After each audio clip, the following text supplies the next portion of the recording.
Good afternoon, Thomas. How are you doing? I'm good, thank you. Hi, Jamie. And you? All good? All good, thank you very much indeed, sir. Chance, obviously, tomorrow night to move back to second in the table. Do you enjoy playing on Friday evening and almost sort of getting it out of the way, and then you can sit back with your feet up over the weekend and see how the others get on? I think I enjoy playing Friday night, Saturday noon, afternoon, Sunday, Monday. Doesn't care. Just look forward to the game. But I understand what you're saying, and if we get a win, you enjoy it even more. But if you don't, then you just want to get back on track. So no, I'm just looking forward to play a game against Blackburn. Extremely interesting team in this division. And because they are where they are on the table, I think they don't get enough credit. For me, in Blackburn, in Tony Mowbray, and with his very experienced assistants, David Lowe and Mark Venus, they are a very challenged tactical side. And I think especially in the beginning of the season, they were flying offensively. And they are still among the top scorers. And in Armstrong, Elliott, Brereton, Gallagher, Dak, some of the most interesting offensive players. So this is going to be a huge challenge, but we look forward to it. It's interesting you say, if it's a defeat, then it's a long wait and you just want to get straight into the next match again. Obviously, it's 8 days since you played Norwich, and in the Championship, that's a long time between games. You must have been, itching, your feet must have been itching. You want to get back out there? I must say, it just felt like a holiday. So now, I think we're looking forward to play massively. We always do, no matter if it's 3 days or 8 days or 14 days. So we're just looking forward to start and play again. So yeah, we're ready for it. We're obviously into the real business end of the season now. When you look at the table, do you think there are still 2 automatic spots up for grabs, or do you think Norwich now, the way they're playing, the gap they have at the top, that you're really playing for 1 spot? I think that we're not looking too much on the table. We're looking at what we can affect. That's the next game. Make sure we maximize our performance. But as I said, after Norwich and everything is thinking that is in mind games. It's not just simply looking at Norwich and think they are this moment in time the best side in the division. They've showed it. They have experienced team. They tried it before.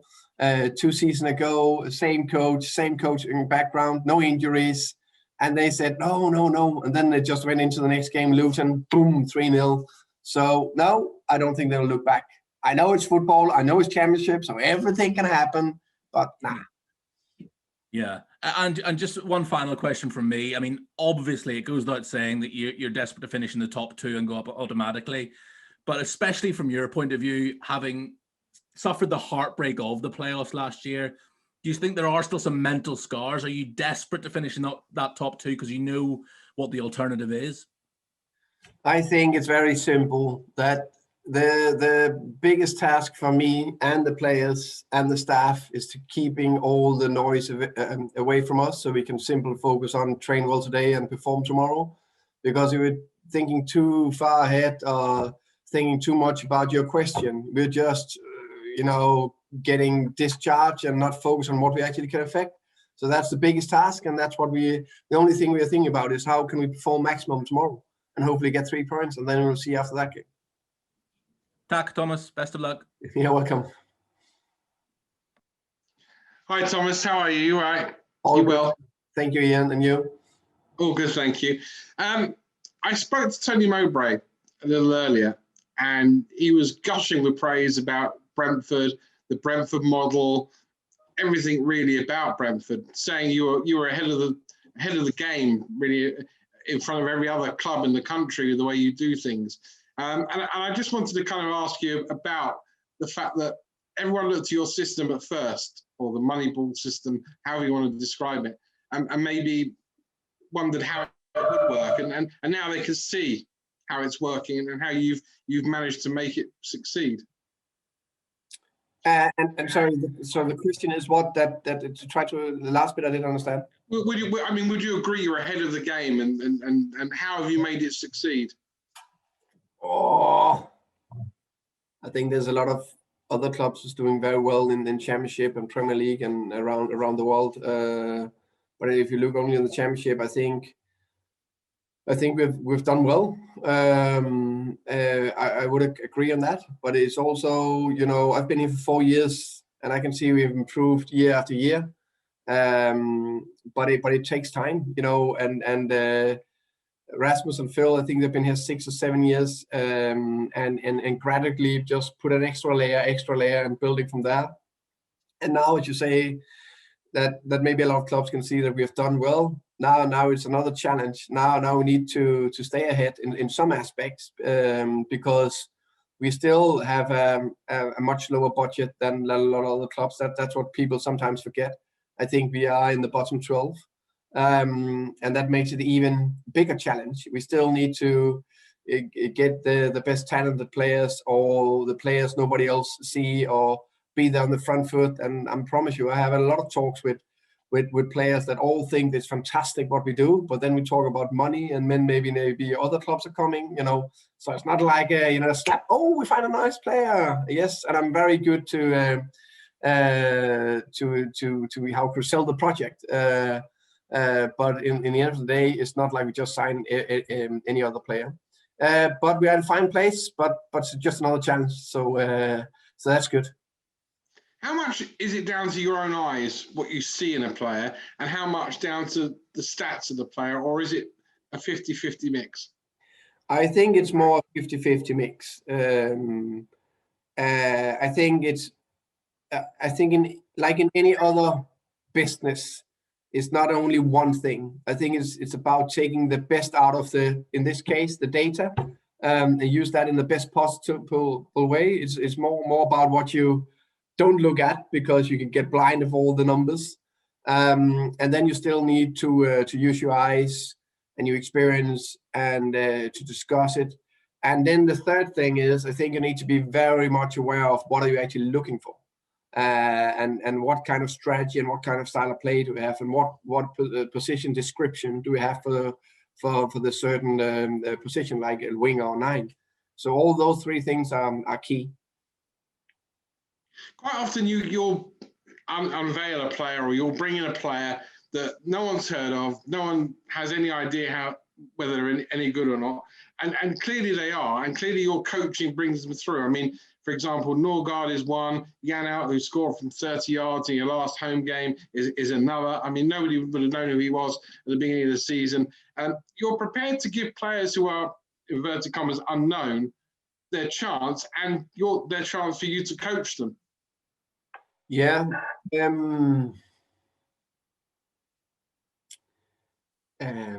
that's a good question. I think it's, it is. We all know that recruitment is a big part of it, because can you recruit the right players, then you are, maybe 70% down the road, and then the rest is coaching and to create the culture and all that.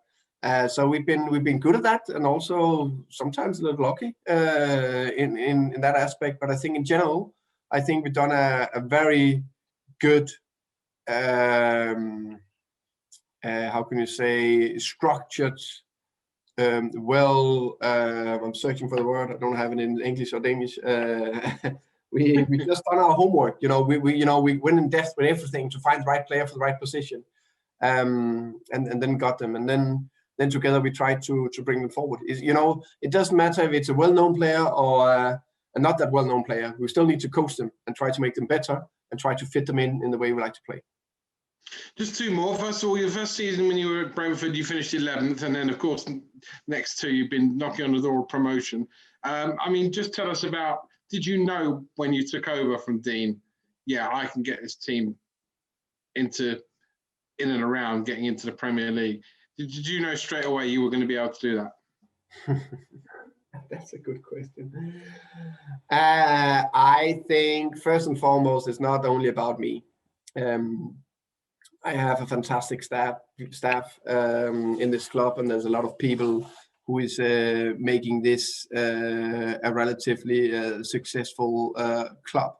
I think I can't do it, or we can't do it without a good owner, 2 good sports directors, all the support staff, not only the coaching staff, but everyone around it, from the chef to the medical staff to the recruitment to the sports side, to everyone in that aspect. But I think if I don't believe myself, and if the other staff members don't believe in themselves, then you can't achieve anything.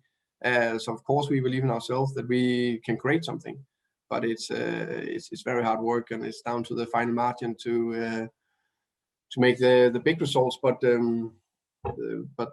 we are in a good place this moment in time, and we need to enjoy it. And that's the curse of football. You never really enjoy it before you maybe get that big result, and then you enjoy it for 2 days, and then you're on again. The last one, I do want you to blow your own trumpet. You've been very modest to this point, but you are the manager with the highest winning percentage in terms of Brentford. That's been in charge for over 100 games. So you're the best. So I want to know what that's down to. What do you do on the training ground that is so good? Ian, I don't know. And again, I think, of course, I believe in myself, and of course, I believe I hopefully can improve some players and help a good staff and point out direction. But I'm very privileged to be in a club where there is a clear strategy. Everything is aligned from top to bottom. We have very passionate, hungry players that want to improve and want to get better. And of course, together we all try to create that environment and culture. And then I think the way I think and the way I do things fit very well with Brentford. And then that's why I think it's a good match. And then we create okay results. Like a Blackburn. See you soon. Thank you. Cheers, mate.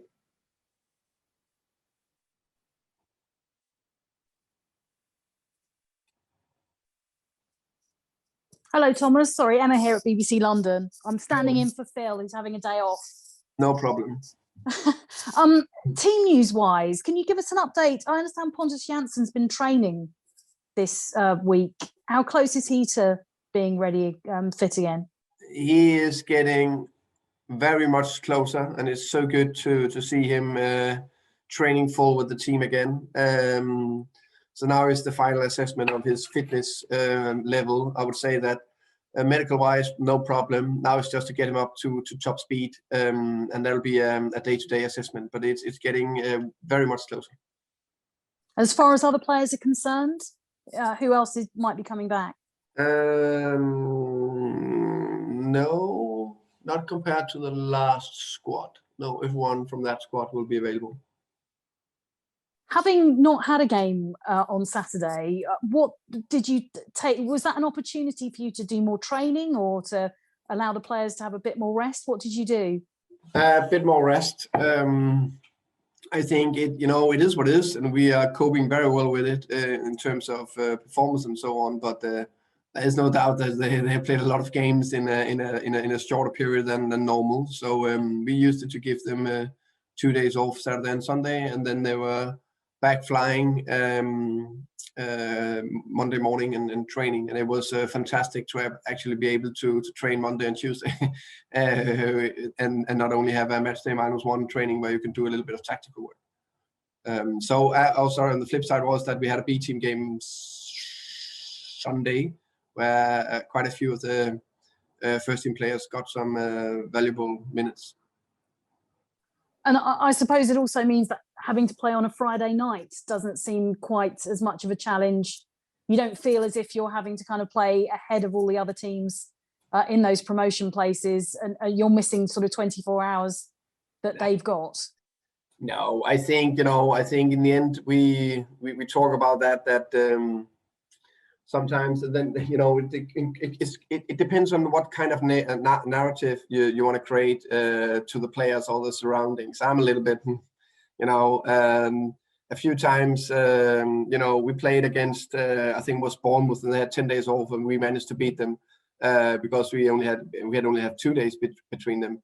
And I can't remember, but it's probably been the other way around, but we had more times than we lost because, and no matter what, Blackburn will turn up and be ready to try to win, and we will turn up and be ready and try to win, and then both teams will go toe to toe, and then we'll find out who'll win.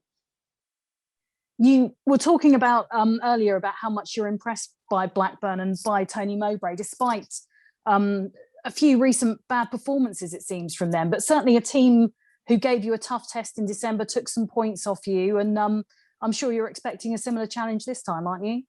Yeah, I must say, I think that, Tony Mowbray is not only experienced coach, he also, have a huge knowledge. And I also know that his backroom staff, as I said before, David Lowe and Mark Venus, they are a big part of that as well, because they are always not only a challenge to face because they are a good team and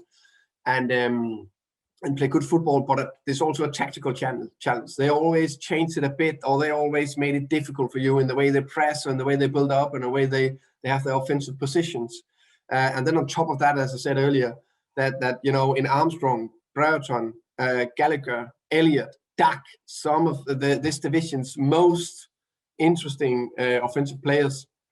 So it's going to be a huge challenge. And you look at all the numbers, and then you look at the analysis when we look at them, they are much better than the position they have currently in the league. So I think they've been very unlucky this season so far. Their most recent numbers being that they got a draw against Swansea and without Adam Armstrong, their top scorer. So they've kind of done you a favour, but at the same time shown you that they're not going to be easy to play. No, not at all. I mean it. I think if you look before the season and how I clearly remember it before we faced them in December, this is top 6 team that will compete for that. And then I haven't looked every single game of their game since.